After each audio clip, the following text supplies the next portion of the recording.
오늘 부자 청년에 관한 말씀은 사복음서 중에 마태, 마가, 누가 공간복음에 모두 나오는 장면입니다. 중요하다는 것이죠. 오늘 본문은 이 땅에서 이 땅에 발을 딛고 열심히 일하고 부를 축적하며 사는 모든 보통 사람들에게 부담스러운 말씀입니다.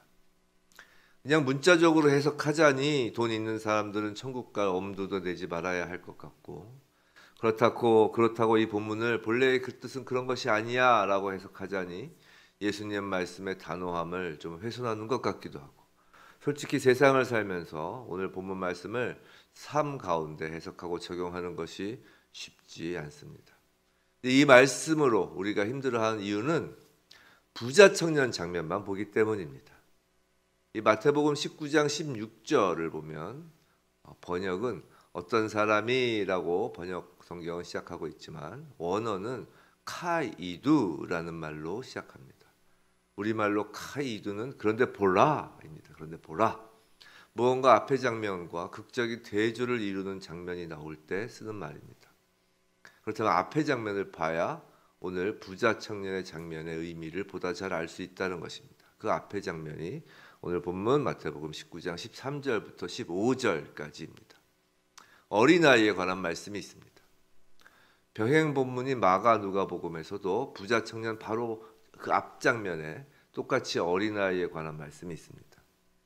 이 마태, 마가, 누가복음 모두 어린아이에 관한 내용, 그것도 천국은 어린아이와 같은 사람의 것이다 라는 내용의 말씀 다음에 부자 청년이 등장한다는 것입니다. 카이두, 그런데 보라고 하면서 어린아이와는 정반대인 사람을 통해 예수님이 말씀하시고자 했던 천국을 소유할 수 있는 어린아이가 누구인지를 말씀하고 계시는 것입니다.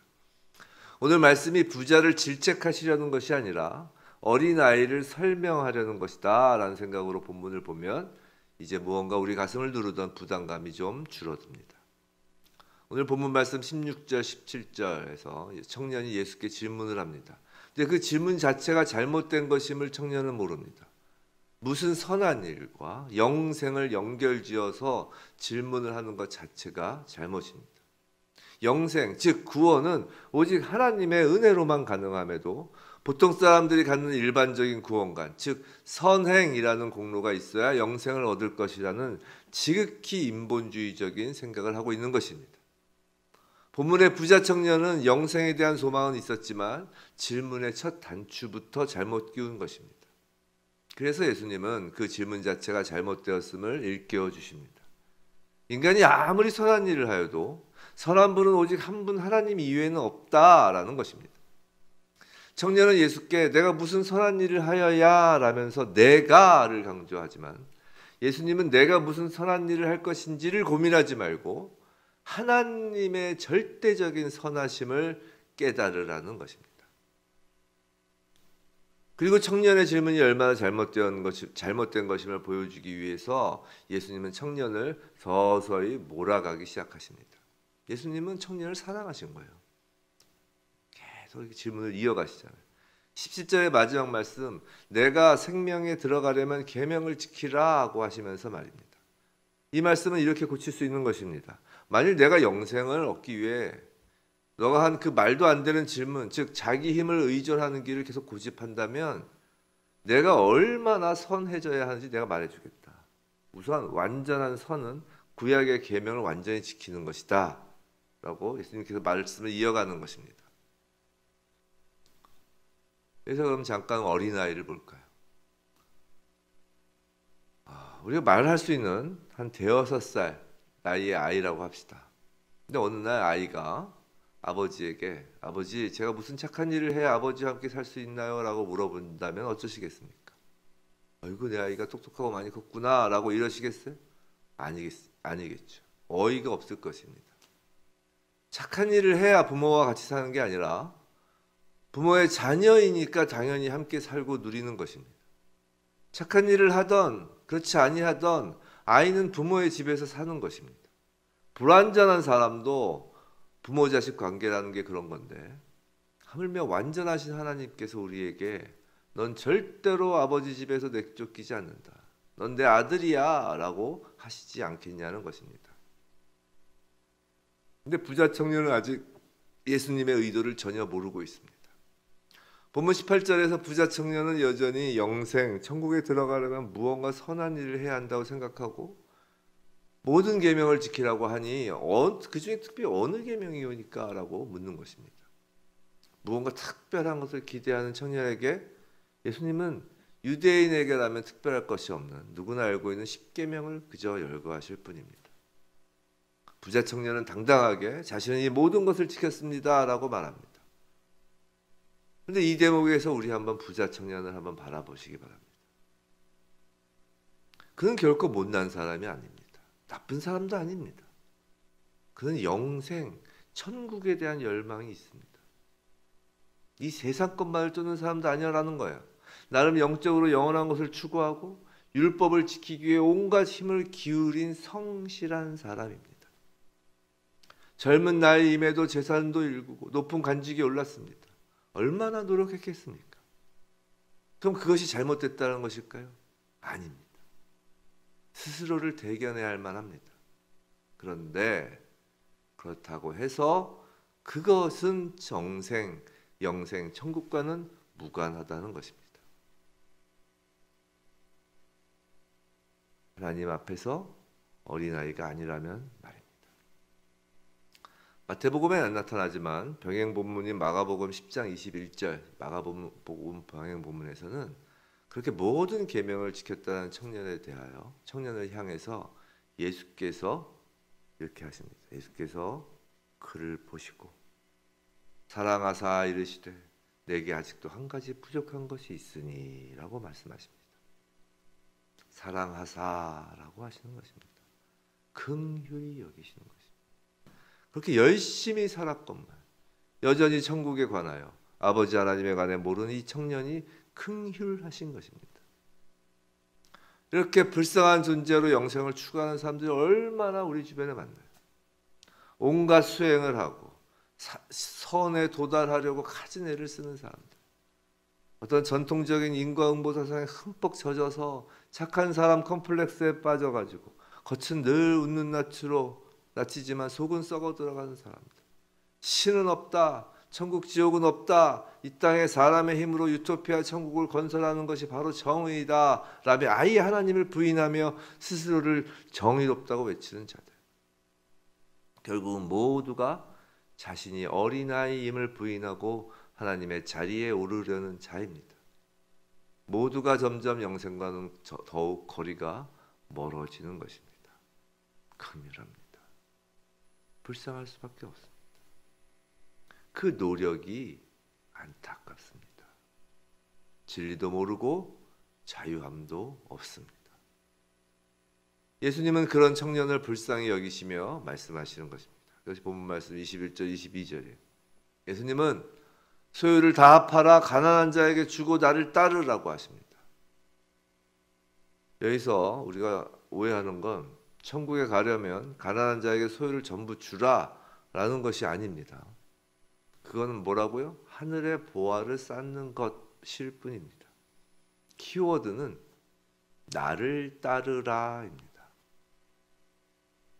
우리가 천국 아버지 나라에서 살려면 어떻게 해야 된다고요?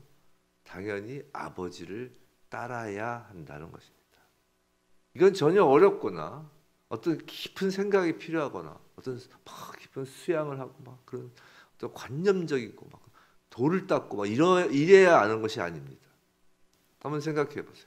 아직 어려서 어린아이가, 길을 모르는 아이가 아버지와 놀이동산에서 집까지 무사히 가려면 어떻게 해야 하나요? 아버지 등만 놓치지 않고 따라가면 됩니다. 만약에 아버지가 아닌 다른 아저씨들을 따라가면 길을 잃게 되는 것이죠. 매우 간단한 말입니다. 영생이란 영원히 사는 것이 아닙니다. 영생이란 그 개념은, 그 데피니션은 영원히 사는 것이 아니라 영원하신 하나님 아버지와 함께 사는 것입니다. 아버지 집에 가기 위해서는 너무도 당연히 우리 아버지를 놓치지 않고 따라가면 됩니다. 안는 팔면 안 되죠. 근데 청년은 지금 자신의 소유라고 생각하는 그 많은 재물에 마음이 가 있어서 그 놀이동산을 떠날 수가 없는 것입니다. 어린아이의 모습을 볼까요? 어린아이가 아버지와 놀이동산에 있습니다. 그 아이가 마음껏 신나게 놀 수 있는 건 아이는 자기가 어디를 돌아다녀도 아버지가 자기를 놓치지 않고 따라다니신다는 것을 알고 믿기 때문입니다. 만일 아이가 뒤를 돌아봤는데 아버지가 없으면 소위 놀이동산에서 미아가 되는 순간 어린아이는 노는 것을 중단합니다. 사색이 되죠. 즐거움은 순식간에 사라집니다. 우리가 이 땅에서 두려움을 갖는 건 그런 거예요. 아버지를 찾아 울기 시작합니다. 우리가 세상에서 열심히 일하고 돈 벌고 신나게 살 수 있는 건 하나님 아버지가 우리 뒤에서 늘 우리를 보고 계시다는 것을 알기 때문입니다. 하나님이 우리를 놓치지 않으신다는 걸 믿기 때문인 것이라고요. 그런데 놀이동산에서 놀다가 이제 노을이 지고 어두워지면 집에 가야 합니다. 아버지가 아이를 부릅니다. 이제 집에 가자라고요. 아이는 좀 더 놀고 싶어서 떼를 쓸 수도 있어요. 하지만 아버지가 길을 나서면 따라갑니다. 좀 아쉽지만 그렇다고 놀이동산에 있을 수는 없으니까요. 자기 혼자는 집으로 갈 수 없거든요. 놀이동산은 놀이동산일 뿐 집은 아니거든요. 그곳이 아버지 집 천국은 아닌 것입니다. 부자 청년은 어린아이와는 정반대입니다. 자기 힘으로 집으로 갈 수 있다고 생각하였습니다. 또한 놀이동산을 떠나지도 못합니다. 그곳이 너무 좋고 세상을 다 가진 것 같기 때문입니다. 예수님은 그런 자들에 대해서 단호하게 말씀하십니다. 그것이 본문 23절, 24절이에요. 사실 부자라는 개념은 상대적인 개념입니다.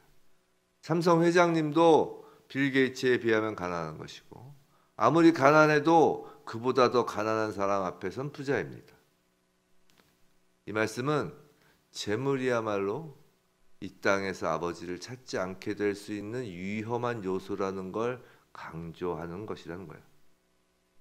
그럼 이 땅에서 부자로 살면서 재물의 유익을 누리다가 천국 갈 수는 없을까요? 이 땅의 부자는 모두 지옥 가고 가난한 사람은 모두 천국 가나요? 가진 재산 다 나눠주고 옛날 성 베네딕트 수도사처럼 동굴로 들어가야 천국 가느냐 말입니다. 그게 아니라는 거예요.